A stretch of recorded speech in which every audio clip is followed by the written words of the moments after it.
The way that I approach the stablecoin question is like, I'm personally not as interested in like getting 7% yield instead of 4% yield. The thing that drives me is not getting minus 100% yield. You know, there have been plenty of stablecoins that have given people that. So I'm like, basically the way that I think about this is if the customer is not even necessarily users, but applications, right? And as an application, you know, you're not able to kind of quickly flick between things based off of you know, like changing opinions about like what makes you know, like which provider is trustworthy, which provider is not trustworthy. You want to be decentralized yourself, and like what is a mechanism that you can like set down, like be sort of minimal, as credibly neutral as possible, and be something that like you can make a five-year bet on Polymarket with, right? So I think basically, yeah, the way that I think about this is that there's three major types of stablecoins, right? So there's centralized stablecoins, so we know of you know, USDC, USDT, BUSD, and so on. Then you have what I call like DAO-governed real-world asset-backed stablecoins, and so DAI is the most famous example here, though I think there's definitely room to try to like innovate and make more examples. And then there is governance-minimized stablecoins that are like very fully decentralized, and RAI is the best example there, right? So I think the second category is interesting, right? And it's interesting because there's a lot of value that you can get out of like actually connecting people directly into real-world assets. And like real-world assets are ultimately the productive economy. The point of a financial system should ultimately be to support the productive economy. There's a lot of different things there that have different properties in terms of stability, different properties in terms of generating revenue, different jurisdictional properties. So like what principles do I think it makes sense for a DAO-governed real-world asset stablecoin to follow, right? I think to me one big one is total excess in collateral should be greater than the amount held by any single issuer or in any single jurisdiction, right? So this is like pretty basic if you care about decentralization, right? You don't want the thing to break solvency even if like any one specific issuer breaks, right? And I mean, DAI itself, right, actually historically has not really satisfied this well, right? When Black Thursday happened back in 2020, they basically went immediately from being ETH-backed to being like basically a front end for USDC, right? And I think to me, it's like if you're willing to trust one single actor in order to be solvent, then like you might as well just have a centralized stablecoin.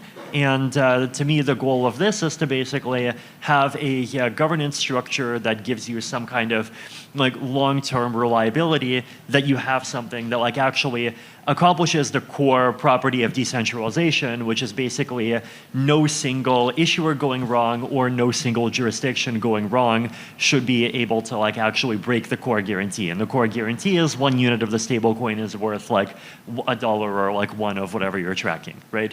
So like that, like basically, you know, rule of thumb in terms of collateral, and that's like a very simple rule of thumb. If you want to like go fancy and mathematically optimal about this, then obviously, yeah, you know, you go into like the entire theory of like how insurance works, and you know, you start thinking about like correlations and uncorrelated things, and like what kind of collateral ratios are needed based on like level of decentralization, how correlated the risk is, and you know, there's entire textbooks on this, I'm sure, that I haven't read, but if you want to make something perfect, you probably should. But like, you know, basic rule of thumb start here, right?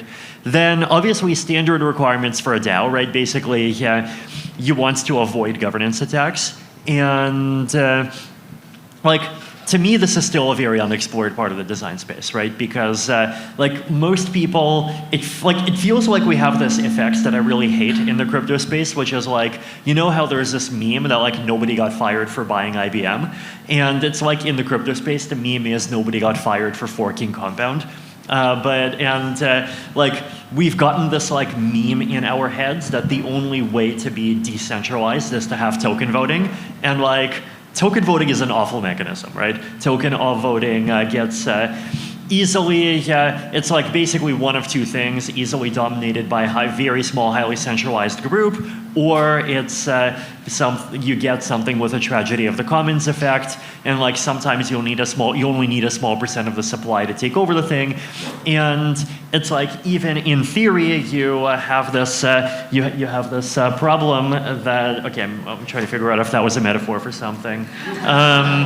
Like even in theory you have this problem, right? That like if the market cap of your assets under management cannot exceed the market cap of your governance token, because someone could just buy the governance token and then cause all the oracles to like go to zero, and or whatever numbers allow them to steal all the assets under management, and then you're screwed, right? And like to me, the only way to break past that barrier is to have some form of non-financialized governance, right? So at the very least, like you want some kind of delay mechanism, right? Like, you know, if you have to have a governance token, you have them vote on oracles, and then you have a rule, you can change at least like maximum one of like say 13 oracles every week, and that way you know that even if a governance attack starts, you still have like 6 weeks of honest oracles within which you have to like get your money out and switch to something else, right? So avoiding governance attacks, avoiding vote buying, avoiding like voter non-participation, also at the same time like actually ensuring quality. Though, I mean, you could also make an argument that like it's a standard argument that the thing that democracy is worst at is like making optimal decisions. The thing that democracy is best at is like making mid decisions but avoiding terrible ones. And maybe that's like exactly what a stablecoin requires, right? Because it's like, if I have a stablecoin, I want to friggin' not lose my money. If I'm okay losing all my money for the sake of like better returns, I'm just gonna hold ETH, right? Right, and then there's like interesting ideas about futarchy like voting dynamics, right? Which is basically that, you know, if you vote for a delegate who makes some decision that's upstream of a collateral asset failing, then your tokens get slashed, right? And the nice thing is that that's something that you can like kind of see and kind of enforce in the protocol, which is interesting. So let's get into the like fully decentralized stablecoin world, right? So what I always found interesting about RAI is like it really tries to do the minimized governance thing, right? Like the goal of RAI is basically that the governance does exactly one thing, and that exactly one thing is managing a price oracle, right? And RAI has this very simple model where there is a target price, and that's basically a target price of RAI. So there is a target price of RAI denominated in US dollars, and then the oracle tells you the USD ETH price, and then you can look up the RAI ETH price on Uniswap, so like the app itself can just go in and do that. And then you just like multiply one by the other, and you can see whether the actual price is lower or higher than the target. And what you also have is you have like a built-in interest rates, right? So the target price adjusts by like some percent per year, and if the actual price goes too high, then the interest rate starts going lower. If the target price goes low, then the interest rate starts going higher again, right?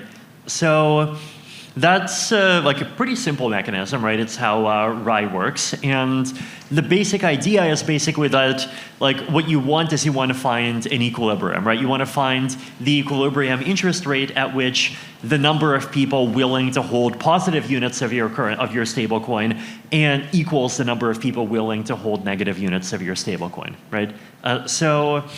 RAI has been running for a couple of years, and it seems like it actually does that. So I wrote this post about 2 years ago on thought experiments for evaluating decentralized stablecoins, right? And I had 2 thought experiments, right? So one is a safe wind down possible, right? Is it possible for a system to safely wind down to 0 users in such a way that no one loses money? And obviously Luna is like one big example of this not being true, right? So who here remembers Luna? From the moon!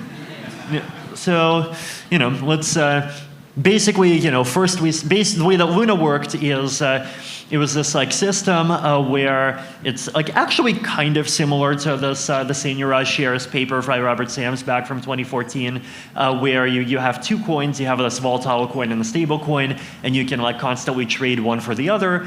But the key property is that like the total quantity of stable coins that gets issued is positive. And those tokens get backed by the volatile coin, right? And if the total issued quantity of positive of stable coins ends up like actually exceeding the market cap of the volatile coin, then like actually you're screwed, right? And the system has this potential to like basically flip and completely crash, right? And the problem is that Luna like basically did everything that they could to like exacerbate this risk, right? Because they started like adding these Ponzi dynamics, they started adding this mechanism where you can like stake your tokens and you can get 19% APRs. And like, if someone offers you 19% APRs, there are like exactly two possibilities. One is that they're scamming you, and the other is that it's denominated in a fiat currency that's scamming you. But you know, a lot of people were more optimistic, and then they ended up being very wrong, and people lost like $30 billion, right? And because of this, a lot of people ended up like being afraid of algorithmic stablecoins as a concept, but to me that's the wrong lesson, right? To me it's that you want to be afraid of a specific type of design of algorithmic stablecoins. And the rule that would have prevented this situation completely is that if you have a decentralized stablecoin, the total quantity of stablecoins issued has to be 0. What that means is for every positive one you issue, you have to issue a negative one, right? And this is actually something that DAI does. It's something that RAI does. And basically, you know, you keep the you keep the amount issued and you keep the debt exactly the same, and that way you guarantee that you can pass the wind down test, because during a wind down you basically just like match every positive with a negative, and then everyone gets back the value that they had, and then it all comes out of collateral. So that's thought experiment 1. Thought experiment 2, which is like, what happens if demand for holding the stablecoin exceeds demand for holding negative amounts of the stablecoin, even at a 0 interest rate, right?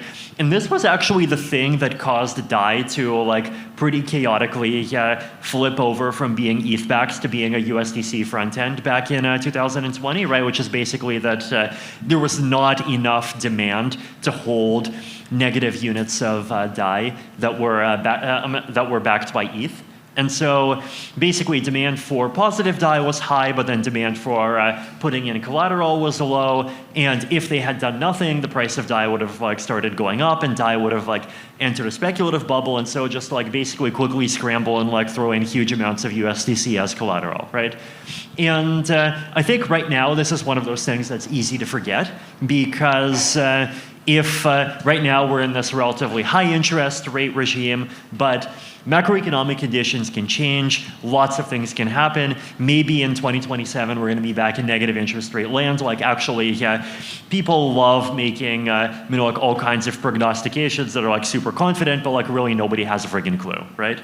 So I think any protocol that exists now, like you have to keep in mind the possibility that you are going to have a sustained negative interest rate regime, at least for some portion of the time during which the protocol is operational.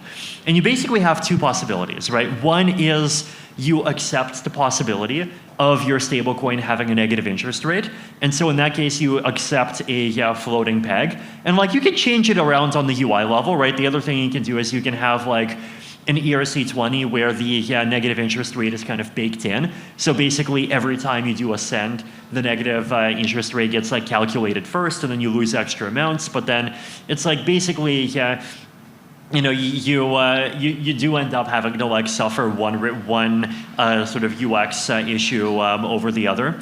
And the other possibility is like just accept the risk that your stablecoin is going to turn into a bubble or like turn into something else that's bad in this situation, right?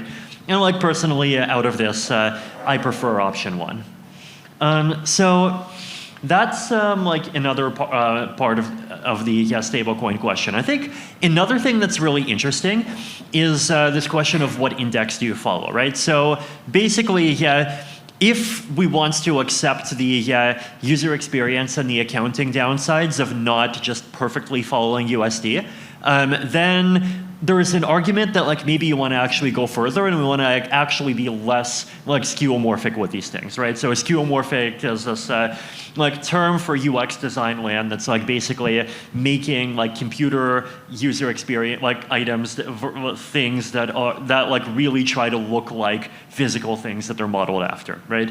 And basically, the equivalent here, right, is that skeuomorphism in stablecoins is giving people US dollars because people are used to US dollars. Now, the argument here is, well, what if we don't be skeuomorphic and what if we take a first principles approach to a stablecoin, right? If I hold a stablecoin, what do I like actually want? Like if I want stability, what do I actually want?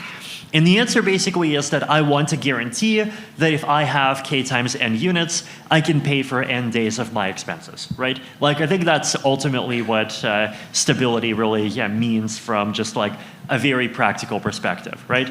And so the conclusion of this, well, is like you make an index that actually tracks people's expenses. So decentralized CPI is a meme, and it's like starting to become an actual thing. I mean, I've talked to like even people here working on decentralized CPIs. I've seen people elsewhere. I mean, Frax is they're just like basically have a pointer to the Federal Reserve CPI. So like a lot of different people working on different indices.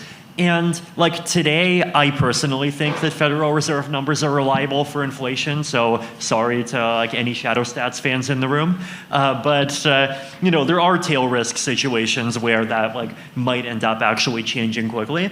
And there is an argument that I think you want to internationalize and you want to like minimize dependency on the economic situation of any one country, right? And so if you do that, then like maybe like these are arguments that like we actually do want some kind of crypto native decentralized CPI in some sense. And like what would that mean, right? Well, that could mean like you have a DAO that manages oracles, but then those, instead of those oracles being dollars, those oracles like actually are a basket of all kinds of different expenses that people have, right? So I think that's interesting. I mean, I think there's also another radical idea, which is like you just create this like crazy multi-dimensional market where each user chooses their own index out of like thousands of like basically literally everything that has any kind of price feed anywhere, and then you have this multi-dimensional market that just balances interest rates across all of these, and you make UI wrappers that make it really easy for people to like make their own CPI out of whatever they want. And then this like completely breaks fungibility. Basically everyone has their own coin, but then what you get out of, and then the way that anyone actually pays anyone else is like you just basically shove every payment through like Uniswap or whatever. And the theory is that like this could actually work relatively fine with mature enough infrastructure, probably aided by like AI or like something, and like hackathon people figure it out, right? So I think it's another interesting topic, right? So another topic is what's the collateral, right? So I think historically we've seen like basically a couple of options really trying hard to be governance minimized. And so Rye had ETH as its collateral, right? ETH, credibly neutral asset. I don't know, I guess ETH used to be money. ETH is ticker now, apparently. So, I don't know. But credibly neutral asset in the base of the Ethereum ecosystem, and that's great. But just holding ETH is uncompetitive if you miss out on all yield. And I think this ended up being a big reason for a rise underlying unpopularity, right? And like, even though, like I definitely don't believe in, like risky yield maxing for stablecoins, I do think that you have to be reasonably yield competitive. And the basic reason is like, there's a lot of applications that break if you're not yield competitive, right? So like if you think about prediction markets, for example, right? So in prediction markets, literally today, right, you can go on Polymarket and you can make a bet. You can bet that there will not be a civil war in the UK in the next 2 months and 1 day. And if you make this bet, then the price of that is 0.975, and so you can make 2.5%, right? So 2.5% in 2 months, 15% yield, minus risk of an actual civil war, which I think is counts for 1%, and then minus the risk of errors, which is another 1%, right? So it's you can kind of make 13% yield, but then there's a lot of other questions that are like that, where the yield of actually betting against crazy people is above 0, but it's not high enough, right? And so basically what you get out of that is that you get a bunch of third-party candidates that actually stand no chance of winning, just have lingering percentage rates of 1%, and then a lot of people just get convinced that oh, this guy actually has a chance, when actually they don't, right? And so, to me, it's I think the overweighting small probabilities and underweighting probabilities that are close to 1 is basically everyone agrees that it's the biggest systematic weakness of prediction markets. And the problem, of course, is that if arbitraging against it requires you to accept very crappy or 0 yield, then people are not going to arbitrage against it, and so the crazy people are going to set the price, right? So you do want an asset where if the intended use case is polymarket, right? You want to use an asset where, one, the asset is the governance and all of the different properties around it are robust enough that people will feel comfortable staking money into it in 2024 and getting it back in 2029.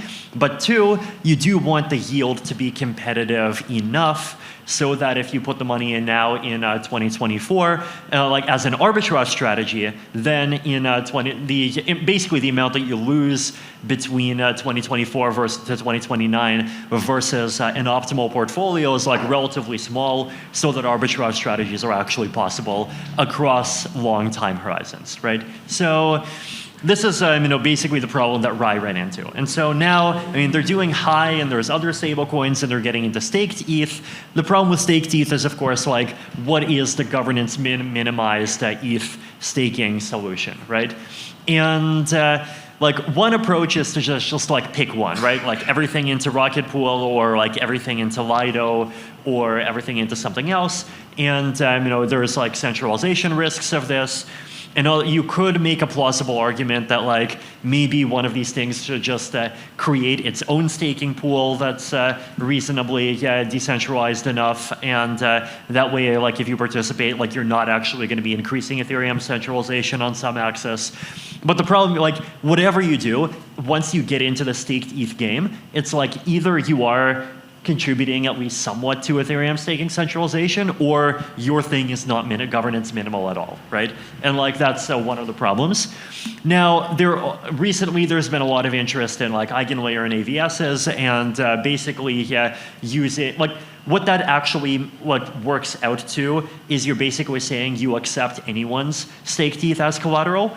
The problem with accepting anyone's staked ETH as collateral is there's this tail risk situation where what you're actually doing is you're enabling attacks on Ethereum that are cheaper, because someone could go and 51% attack, and then if they 51% attack, they're not going to 51% attack with your ETH. Instead, they are basically going to put up their validators, and then they're going to put their validators up into this thing, and then they're going to 51% attack, and then they're actually going to get most of their money back, because the ETH that they have in that stake is not theirs. It's actually lent out through these protocols, right? And so that's basically the risk that you're incurring if you just do this kind of let anyone participate approach, right? And then option 3 is, of course, just plain ETH, but then wait for the possibility that Ethereum will incorporate some kind of stake capping, which would realistically mean much lower staking rates, and then at the same time, thanks to the Verge, you get much lower difficulty of staking, and so instead of staking becoming this kind of high difficulty, relatively high yield thing, it just becomes a low difficulty, low yield thing, and then some people who choose to participate can, people who don't choose to participate, including these protocols, don't have to. And if the penalty you incur by holding plain ETH versus staked ETH is 1%, then maybe for 5-year polymarket questions, that's kind of okay. So those are like some of the nuances around collateral. So conclusion, right? So like optimal open areas to explore. And this is especially if you're like really designing stablecoins for the stability use case. So one of them is governance mechanisms, and I think a key question that's really important to think about is how do you achieve security even above crypto economic bounds, right? So how do we achieve security even in a situation where your assets under management are greater than the market cap of any protocol token that you have, and potentially going even above that, like just plain buying 50% of the tokens is one kind of attack. Another kind of attack is like vote bribing. And so how do you try to achieve some degree of security even under those kinds of situations? So that's one question. Another question is like indices, right? So tracking the dollar, at least for like decentralized stablecoins, is like one thing you could do, and it's like kind of obvious, but then if you're willing to incur the costs of like not being a perfect dollar, then like actually there's a lot of other things that it makes sense to track that are not dollars, right? And so this could mean CPI and potentially some kind of decentralized CPI. It could even mean like you have different indices, right? So like one type of expense that you could try to track is like things like food and commodities. Another type of index that you could try to track is like rent prices in specific cities. You could try to track a lot of different things, right? And then finally, collateral types, right? And for collateral types, like that kind of splits up into two sections, right? One section is like the very governance minimalistic approach, in which case like basically the most governance minimized collateral with close to competitive yield, and like is that ETH, is that like some specific version of staked ETH, is that some kind of basket approach of different types of ETH? If so, like how is that being managed? And then the other approach is this kind of MakerDAO style approach where you have very active management that puts money into things, which could be on-chain DeFi protocols, and it could also be like off-chain, like real world, like government bonds, corporate bonds, whatever. And then the question like actually becomes like how do you choose these, like which ones of these do you exist, like what kind of formula do you try to use, how do you like balance between like yield and resilience to tail risks, and how do you ensure that the governance of like that whole thing actually really stays viable in the long term? So yeah, I mean, I think these are interesting questions, and I look forward to more people trying to solve them.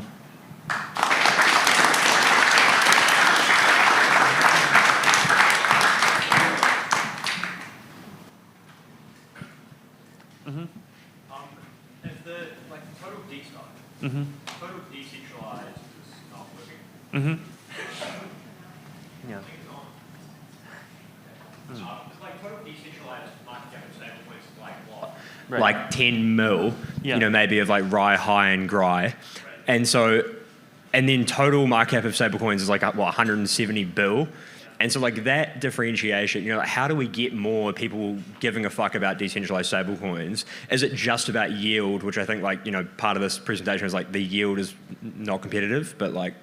Yeah, I mean, I think like one very just like realist answer is like yield being like at least greater than zero is part of the answer, right? Because like it does seem like there's like legal barriers to USDC types offering greater than zero yield, and like Rye types actually do, right? So that's I think that's one part of the answer. Another part of the answer is like it's like realistically, if USDC, like if the yield question did not exist, right? So if in the long run we're on average in a very low interest rate environment, then like there is an argument that if USDC proves to be trustworthy over 100 years, what's the point of having anything other than USDC, right? And so the contrapositive of that is basically that like, well, any argument for things other than USDC like has to connect to like some like risk that people actually are concerned about that actually is connected to USDC. And like I think political tail risks are definitely a valid argument, right? And like there's risks to USDC as a whole, and then there's also obviously like risks in terms of what holders will USDC continue being friendly to under what conditions, right? So that, and then with USDT, it's like basically the same argument. Though I think for USDT, there's it's definitely less transparent than USDC, right? And so there's more arguments that we actually want something where it's like very clear where every part of the collateral is coming from. So it is possible that the answer just is that you have projects that are going to keep basically doing their thing with relatively small market caps until some kind of event happens that suddenly makes them interesting for people. And then the other answer is you don't need maximum yield, but actually creating a stable structure that gives people a couple percent that they would not have if they just held USDC and USDT is also that's something that would attract users today. Yeah. Building off of James' point that decentralized stablecoins only have bips of a percentage of the total circulating supply of the centralized of the more centralized stablecoins. Do you think that it's better to going off of what you were saying earlier, lean way more heavily into kind of moving away from the skeuomorphism so that at the end of the day, we all recognize that these are basically power user instruments. And when you lean into that and think about it as kind of I don't know, a Vanguard retirement, 2065 fund, then we're kind of able to create a more elegant solution, not ignoring, but accepting the fact that this isn't necessarily something that people are supposed to be using for everyday payments, but it's something of a, as you were just saying, a set and forget type yield accumulation vehicle. Yeah, I think I think that's definitely one type of good strategy that you can have. I think one kind of nice complement to that on the payment side is that I think, at least from a UX perspective, we do need to be moving toward a payments world where it just becomes really easy to pay in whatever currency you have, and then it just automatically gets routed into whatever currency the recipient wants to receive. And I think some of the discussion around cross layer 2 stuff and chain specific addresses and incorporating 7683 into wallets and that whole direction is already going to get us about halfway there, right? Because it already at least sets the standard that a send is an operation that could be executing complex logic involving exchange and liquidity providers in the back end. And then once you're at that point, it's relatively a smaller step until extend it to say, well, actually, if someone asks you for $100 and you don't have dollars, then the wallet should automatically offer to let you pay in ETH or RAI or CPI tokens or whatever else you happen to have, right? And if we have a world where which currency network effects are less relevant from a payments perspective, then that gets us into a world that's practically speaking more open for people to have different types of stable or approximately stable assets, and then hopefully yes. We will have more room for more custom things like that to exist, right?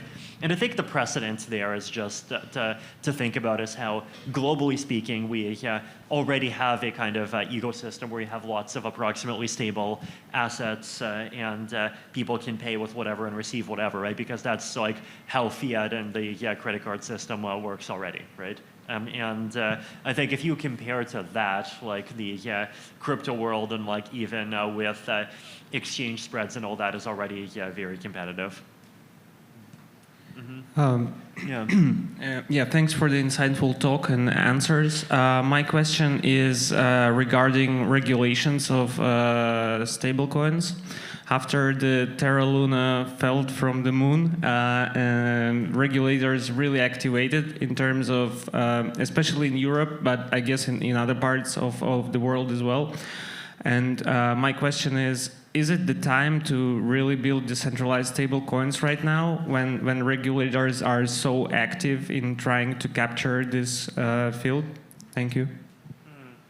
I mean, my own impression is that like there's definitely like some level of like regulatory hawkishness on this, but it's like it's definitely far from you know, like people trying to ban the category, right? And I think there are things that the crypto space can do to try to like front run the situation and like prevent you know, like another Luna from happening and making that whole situation worse. And I think the thing that we should do is like basically actually try to do the self-regulation thing, and like basically like actually make the information more accessible for stablecoins of like what are the trust properties of a stablecoin, what are the assumptions that you're making, what are things that might break on the governance side, what are things that might break on the Oracle side, and so like there is one group, you know, Blue Chip, that's like starting to do that, and I think it also probably makes sense to, I mean, either, you know, like work with them or have another that's and like basically also try to cover sort of, you know, the more kind of DeFi native and like the more decentralized end of the spectrum. And if we have like a like if we have our own pre-existing frameworks where you know, like there's clear sites that you can go to and you can see like, you know, these are the relatively safe stablecoins and like these are the crazy ones, then you know, if one of the crazy ones breaks, then like our community will have a much stronger position to respond to that situation from.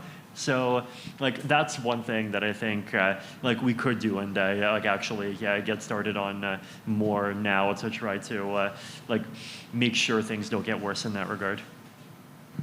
I think we have one more time for one more question.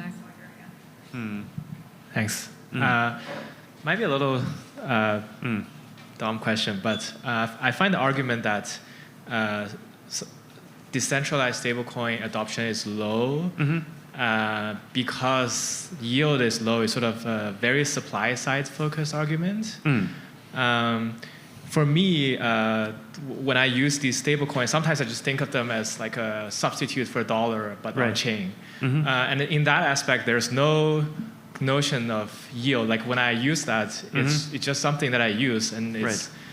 So I wonder what or how should I think about. Suppose something is very convenient to use, and there's a lot of consumer demand for like the circulating ones. Does that create pressure to generate more adoption on the supply side, or are they completely separate? Like I haven't thought about this, so I'm not sure what to think about it. I see. So I guess the question is like, can you motivate people to hold these stable coins with convenience rather than with yield? I mean, I think it's it's a valid point. Though I think you know, you also want to kind of game out like what this will look like. I mean, like 5 years from now or 10 years from now, right? And like the one outcome like I want to think about is the possibility that like the user paying with one thing and the recipient getting another thing is something that's going to be as frictionless in the Ethereum world as it was like as it is with credit cards, and you know, and like with 10 times the lower spreads. And if so, like that's like one thing that might change, right? And if in that case, it's like convenience would not really be like the degree to which convenience is a property of an asset would decrease, right? Because it's like every asset would have similar convenience properties. I guess you know, like when I mean realistically, like when I think about why like I hold USDC, it's like basically two reasons, right? One is just laziness, like I receive it and then I know that I'm going to have future expenses in it, and then and like if there was infrastructure to let me swap it into like dollars that I could trust that would have an expected yield greater than 0, I probably would. And then the other reason is just that like USDC is what Polymarket accepts, right? Yeah. Thank you so much.